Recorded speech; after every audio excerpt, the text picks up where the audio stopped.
I pledge allegiance to the flag of the United States of America and to the republic for which it stands, one nation, under God, indivisible, with liberty and justice for all.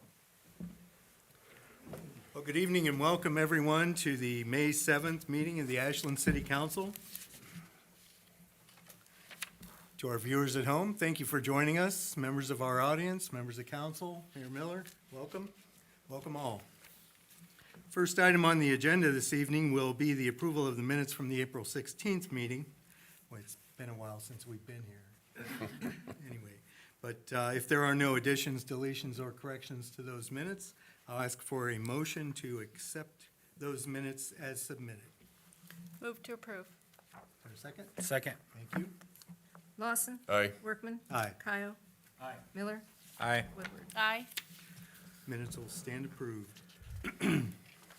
First ordinance this evening will be an ordinance authorizing the issuing of a then and now certificate for the following attached expenditures for the city of Ashland, Ohio, and declaring an emergency.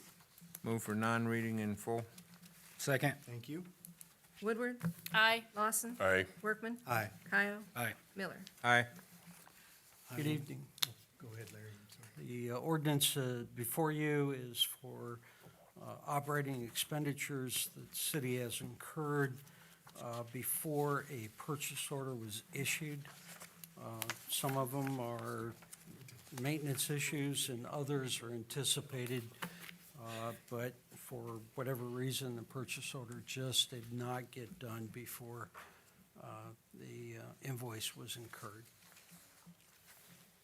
Any questions, comments for Mr. Paxton? Hearing none, is there a motion to approve on the first reading? So moved. Second. Thank you.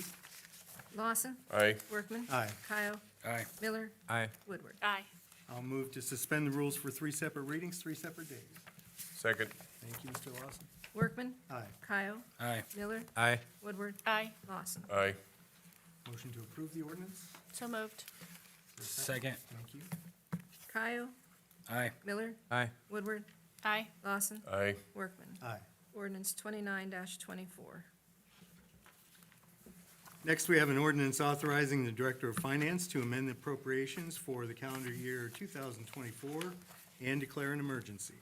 Move for non-reading in full. Is there a second? Second. Thank you. Lawson. Aye. Workman. Aye. Kyle. Aye. Miller. Aye. Woodward. Aye. The ordinance before you mostly deals with grant income that the city is anticipating receiving throughout the year.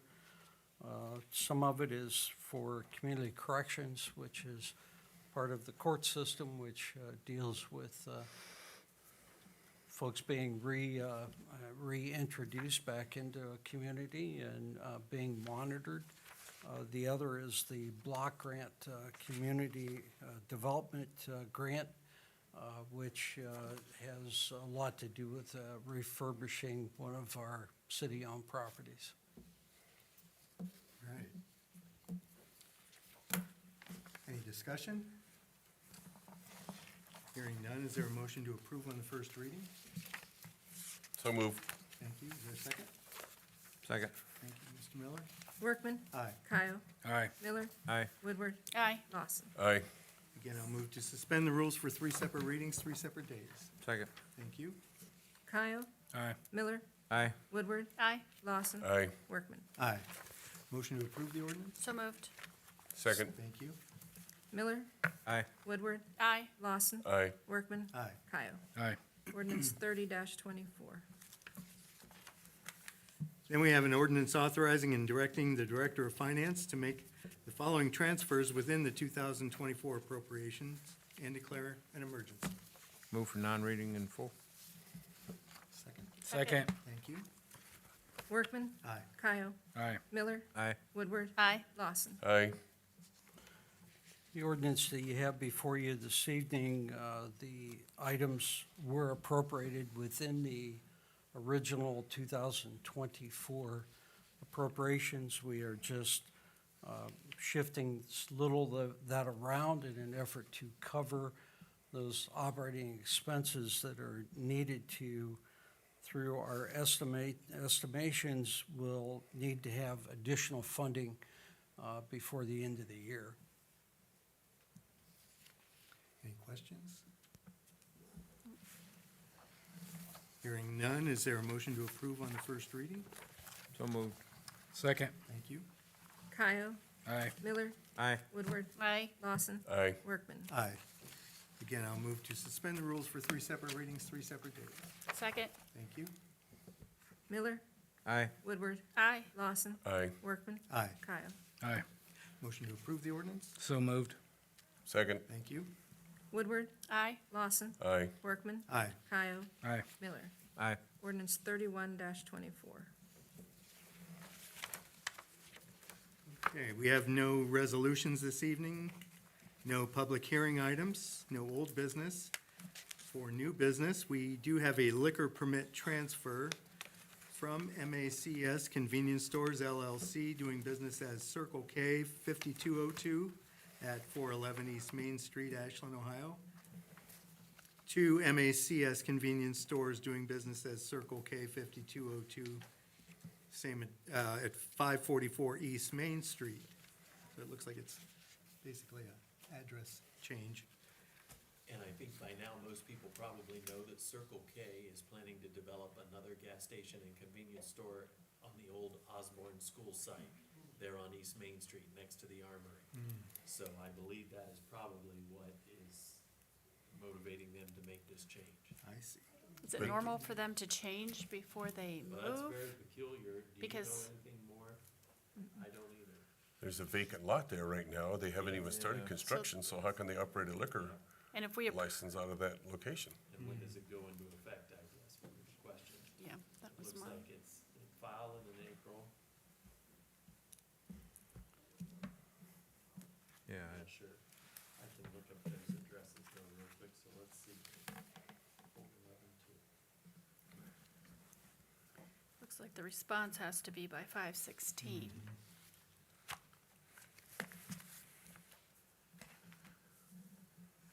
I With think this, the state responds pretty quickly, don't they, Yes. on transfers like that?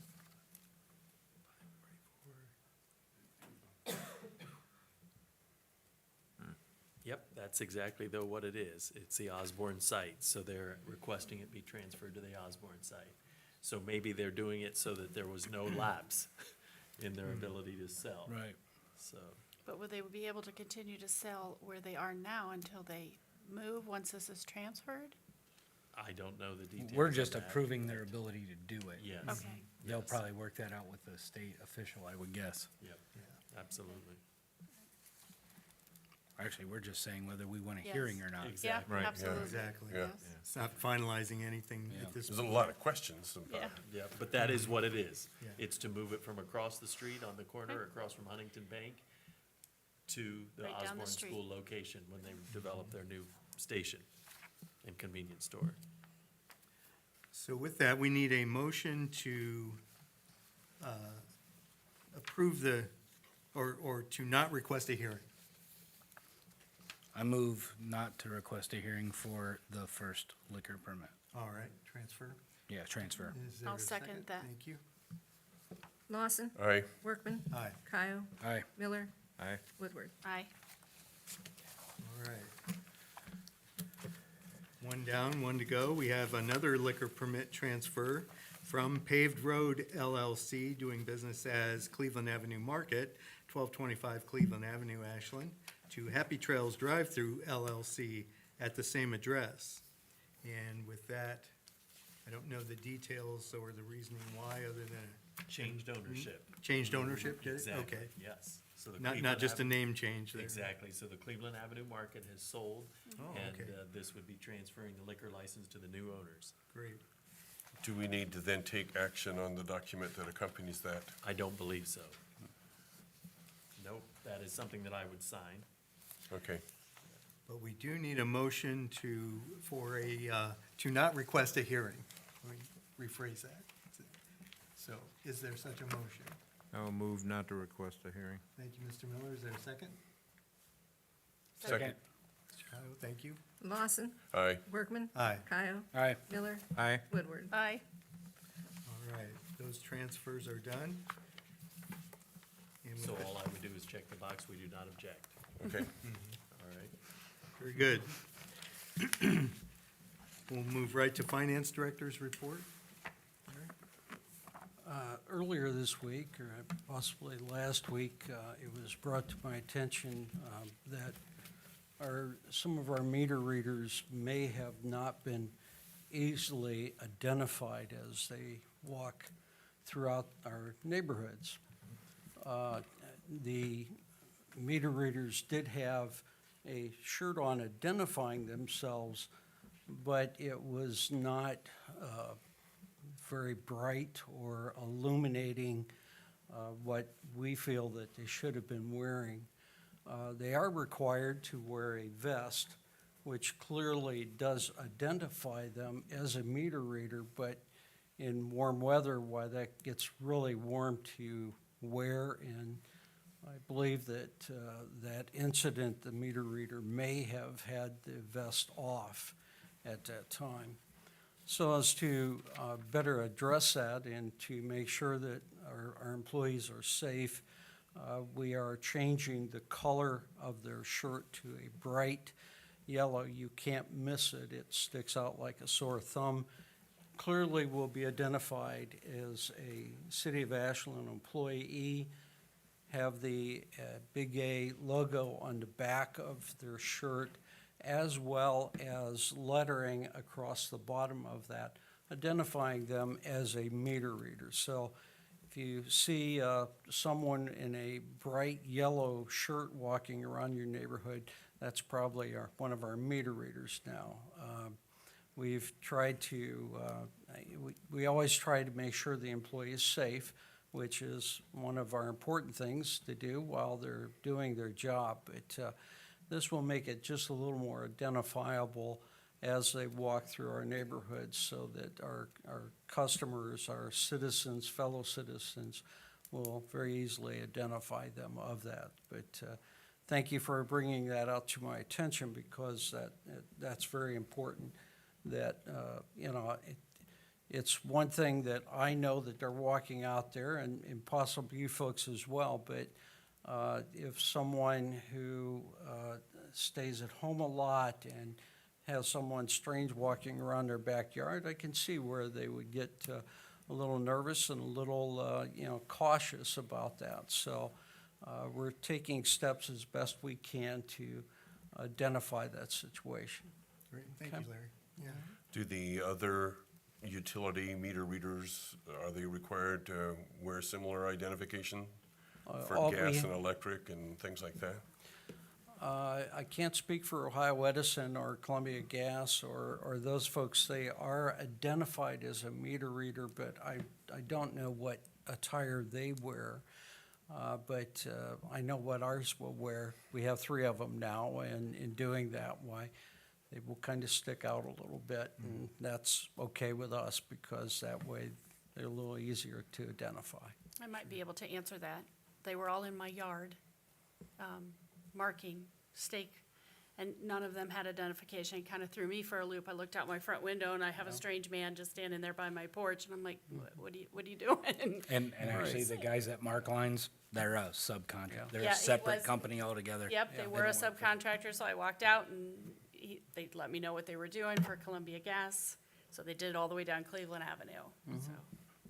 Well, and it's, you've done the right action. If someone is on your property, you need to find out, and don't be afraid to go out and ask them. Yep. Hey, what are you doing? They may be in the right of way, but still, they need to have some kind of identification on them. Well, and they staked all the way up to my house, so, Oh, yeah. Gas they were. line. Yeah, they were in my yard, in everybody's yard, Yeah. so, yeah. okay. Very friendly, very friendly. And is it safe to say that in some instances, our meter readers have to visit the back of people's property because of the location of their meters? Unfortunately, not all you're absolutely right, Mayor, not all of our meters are located at the front of our property. They can be located at the side of your property, at the back of your property. Sometimes that can be a hazard to the meter reader because some folks have dogs. And so they have to be a little cautious that way too. But anyways, we're taking as best we can steps to easily identify them. All right. While we're on that topic, because Councilmember Woodward brought up the fact she had folks in her lawn marking different areas, it is worth noting that Columbia Gas is doing an extensive project in your neighborhood. And places where people might see a similar display by a group of people from a subcontractor would be on Cleveland Avenue, Virginia Avenue, Holbrook, Lincoln, Ashland, Sherman, Buckeye, Marlow, Snyder, and 7th Street, as well as Electric and Ray.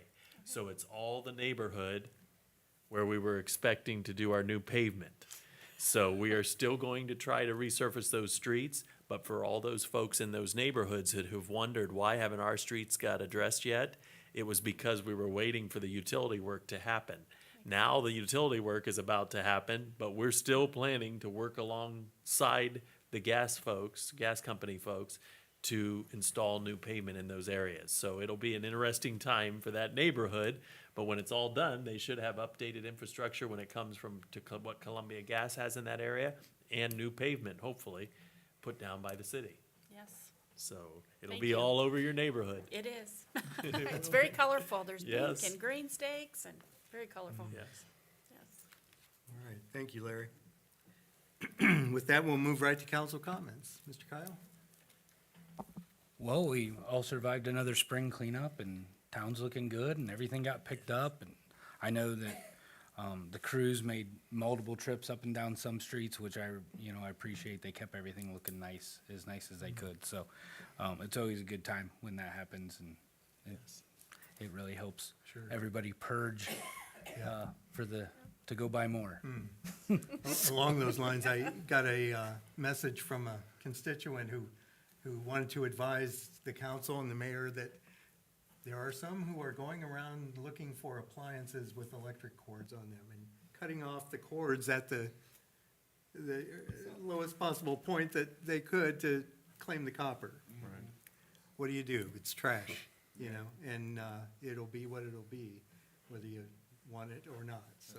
That's correct. That's correct. Mr. Miller? It's a copper caper. Yes, it is. Oh, Anybody remember did you that? think of that on your own? Yeah, I did. All right. For some reason, I'm getting several notifications that people are parking on the tree lawn area in front of their house. And I did pull up the ordinance, which is ordinance number 351.03, that states, "No one shall park a vehicle on a sidewalk, curb, or street lawn area." We've even had some people gravel that area and start parking there. So we are gonna start looking at that for citations, so people need to be aware of that. And I would encourage the council people, if you hear anything like that, let the mayor know, and Well, I do witness it frequently, especially on Liberty. yeah, that's. Because they're concerned about it not being wide enough and their cars have been getting sideswiped as two cars are trying to get through next to one parked car. Mirrors are getting knocked off, and so as a result, they're parking up on the tree lawn so that their car's not out in the street so far. Yeah, it's a no-no. Yep, I too have reported a few in Yes. my neighborhood, and Yes. they've corrected, they've removed their cars out of the, That's right, and that's what's important to note. We aren't starting, we have been. Yeah. We've actually had folks that have just within the last year laid down new concrete, building their own pullover on their tree lawn, and that is not allowed. And so our inspectors issued the formal citations, and the contractors have had to remove it. So just note what Councilmember Miller says, that is not permissible, and once it's brought to our attention, then we'll issue the formal citation and remove them. And the one on Liberty Street, I do believe with all my heart that the reason why they did it recently is because of ease of access. They have a ramp out front, and I believe it's probably for that purpose, to make it easier for them to get out of the vehicle and get onto their ramp and into their home. But unfortunately, we just simply can't allow it because it is the public right-of-way and it is the sidewalk.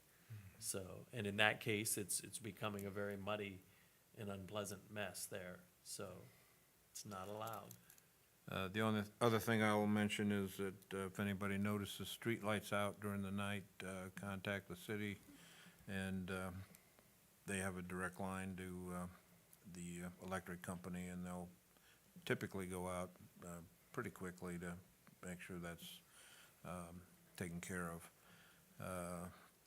There was a couple that were going out at night, but they have retired from that, so we're all on our own. So if you would just make sure to report it to your council person or the mayor, we'll make sure that gets reported properly to the electric company. And incidentally, as taxpayers, you'd be interested in knowing that we pay First Energy, we pay Ohio Edison for every one of those lights, regardless of whether they're working or not. So if they're out, we are spending money in an unwise way. So you've got to help us keep track of when those lights go out, because believe me, when we call First Energy or Ohio Edison, they do come right out and turn them back on and replace the bulbs. So they're very efficient once they know, but obviously they can't be everywhere, just like you say.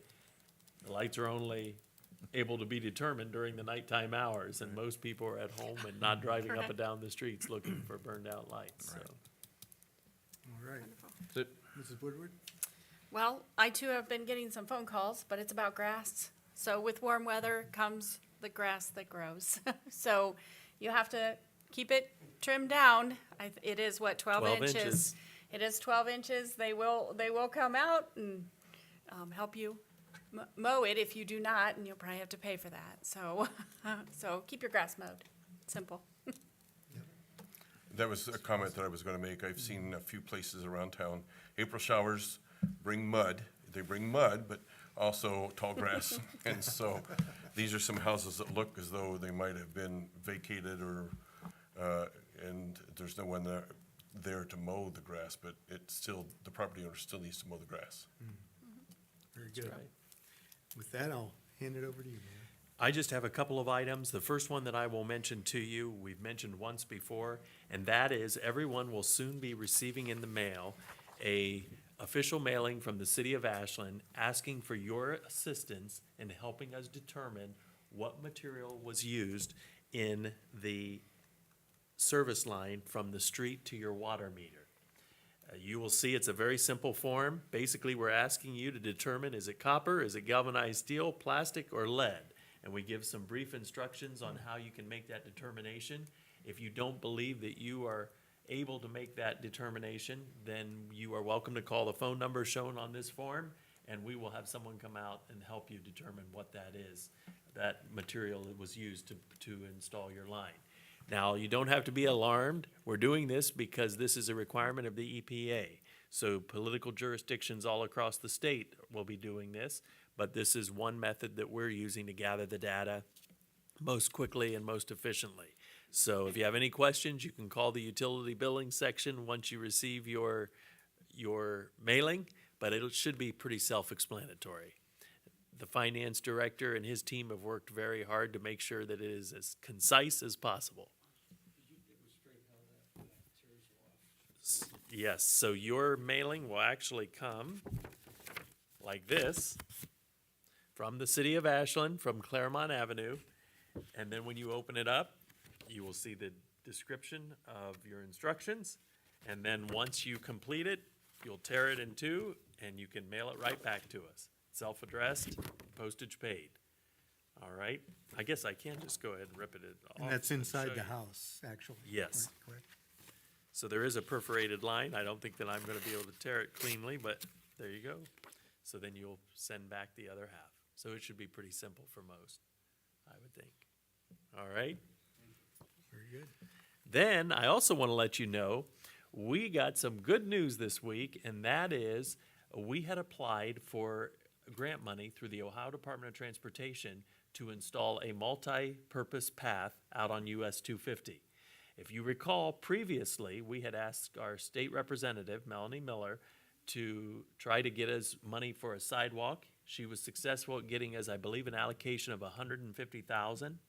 Well, using that 150,000 as our local match, we have applied for a grant from the Department of Transportation, and we were awarded 1.6 million. So now we will be able to, in 2026, construct a concrete sidewalk 6 feet wide on the north side of US 250, starting at Sugar Bush by Burger King, all the way out past Walmart, past BW3s, past Ferrell Gas, past the hotels to the Taco Bell. So on the north side, there will be a 6-foot wide concrete sidewalk that entire length. Now, on the other side, on the south side, it gets even better. We'll have a multi-use path that will be 11 feet wide, and people will be able to walk, ride their bikes or motorized scooters or so on that path. That will be made of asphalt, and that will extend the entire distance out to the Goasis or out past the old Montgomery School property. So that should make that area much more accessible to people, safer for sure, as pedestrians try to get out to those different retailers and restaurants and doctors' offices in that area. Excellent. Also, this particular grant will pay for crosswalks to be installed at each of the traffic signals. So these will be pedestrian signal heads, I think is what they refer to them. In other words, they'll be the ones that you press the button, you see you've got this much time, and it's your time to walk. And those will be installed at each of the current locations of traffic signals. So if you think about that, that'll be there near George Road, Sugar Bush Court, and then on down by, can't think of what the streets, Commerce Parkway. Parkway. Yes, And that's crosswalks in both? yes, Across 250 and, yes. And it will be coming in 2026 is when we expect the work to begin. So it's not gonna arrive tomorrow, but nonetheless, we're in the queue. That's critical with all those apartments out there now. Yeah, that's exactly right. Well, and what works out perfectly is it's a 90-10 grant. So the state would pick up 90%, we'd have to pick up the other 10. And fortunately, we can use our $150,000 state allocation as our match. So we should be able to do it for practically nothing. Or nothing coming out of our own budget here in the city. So that's a great win, and we big- thank our A big thank you, county engineer Yes. for applying for that on our behalf. and the state, Yes, Uh, absolutely. for helping us make Ashland more pedestrian friendly. Absolutely. If you see Melanie, tell her thank you. I will tell her. I will tell her. All right. Then I also want to tell you, just so people know, here in probably the next few months, you're going to see cameras installed at the intersection of Mifflin Avenue and US 42. This is by our new fire station. And basically a traffic study is being done at that location before we install new signal heads. And they're going to, of course, be watching to see, quite candidly, what kind of turn lanes and signalization is needed to improve the timing of the signal out there. All right? So if anyone sees those cameras, don't worry, it's not a vast conspiracy to gather information about everyone. It is just a new modern way to do a traffic study at that location. So don't worry, they won't be up forever. Let me look here. And I also wanted to let you know that tomorrow, believe it or not, tomorrow, if the weather permits, construction should begin on our new downtown public restrooms. So this, of course, is located in the city-owned parking lot next to Premier Bank and the Foundation Plaza. It will feature 2 female stalls and 2 male stalls, and it will be a brick facade. So it should match the look of our Foundation Plaza and the rest of our downtown. So we've waited a long time for that, but we're pleased to be able to move forward here at this time. Anticipated completion? Oh, we're hoping within a month or 2. Sweet. So weather permitting, because we're gonna get right on it. So it shouldn't take long. It truly should not take long. The goal was to get it done by Memorial Day is what I had said, so that in any of activities would be happening, people would be able to utilize them. But the truth is, if it's done before the car show, that'll be good too. So. And I am going to say it. It's not necessarily something I'm asking you to do about it, but I am going to say it. Since the legalization of the recreational use of marijuana, all of our property holders that are leasing commercial space are getting bombarded with calls for vape shops, from vape shops that want to set up shop here. And in fact, right now, there's 5 pending. And a lot of people are unhappy with this. I'm sure some are very happy with it, but we probably aren't hearing from the happy people. We're hearing from the unhappy people. And I just want you to know that we are hearing from these folks almost weekly, wanting to open up new shops here in Ashland. Now, I will tell you, there are some jurisdictions that have passed legislation to put a moratorium on them, where they will no longer allow them to be additional vape shops to be open in their community. It is a free country, so it's hard for me to make a recommendation that we do that, but I just want you to know, because I know you're getting the calls as well with people concerned about these shops and where they're opening up and so on, but there's likely more to come. So we passed legislation Absolutely. to block anybody selling Absolutely. recreational marijuana. Absolutely. Why would this law passage speed up vape shops? And or they're wanting to come here, if they're selling that product, we have an ordinance against that. That is the question of the day. Okay. Some are definitely drawing a correlation between the fact that all of a sudden Okay. now there's great interest in opening up these shops. I think there's still rules and regulations that have not been established to help us enforce our laws, our city ordinance that says you can't sell recreational marijuana in our community or medical marijuana in our community. But I think that what's happening, as I am told by those that know more about this than I do, in many of these shops, they are selling, I'm going to say vapes, that contain high levels of THC. yes. And I don't know enough to talk intelligently about it, but that is what I'm told. And that's why most people are drawing the correlation between the interest to open up all these shops all of a sudden in our community. As a loophole. I'm not going to say it because I don't know enough to say that, but I think that some are coming to that conclusion. Right. So, and they're very aggressive. I'll be very candid with you. We've had some of these commercial property owners tell us that they have been absolutely floored by the way the conversations go on the phone when they tell them, I'm not interested, and I'm told that in some cases, the callers all but bribe them. And in others, they do, to try to get them to sign it, let them sign a lease to be in their establishment. So apparently, it's a very lucrative industry right now, or someone's seeing great promise on the horizon. Interesting. So I just wanted to point that out because we're hearing from all sorts of folks on social media, by email and phone calls about their concerns with these vape stores opening up. So I believe at this time, that is probably all I have. We talked about the new restrooms, the new grants, so I think we should be good. All right. Mayor, along the lines of mentioning things, I had left you a message regarding the thought of a panhandling ordinance. Have you given that any consideration? I actually, earlier last year, collected some samples and did some research on it because we would like to establish that. We just got to figure out the language and what will be constitutional to put into play. On the surface, you don't see anything prohibiting us Oh, from no. moving forward with No. that. I see it as a concern to let council know where I'm coming from there. We've seen panhandlers on a regular basis in our community with more and more transient traffic through our city. I can see where it may become a bigger issue. And I've seen a couple postings online where people have been approached in parking lots and that sort of thing already, and falling prey to that sort of thing. And before we experience anything serious, I think it's worth consideration. And if you have any comments, we're more than welcome to hear those as well. So with that, No, that's good. all right.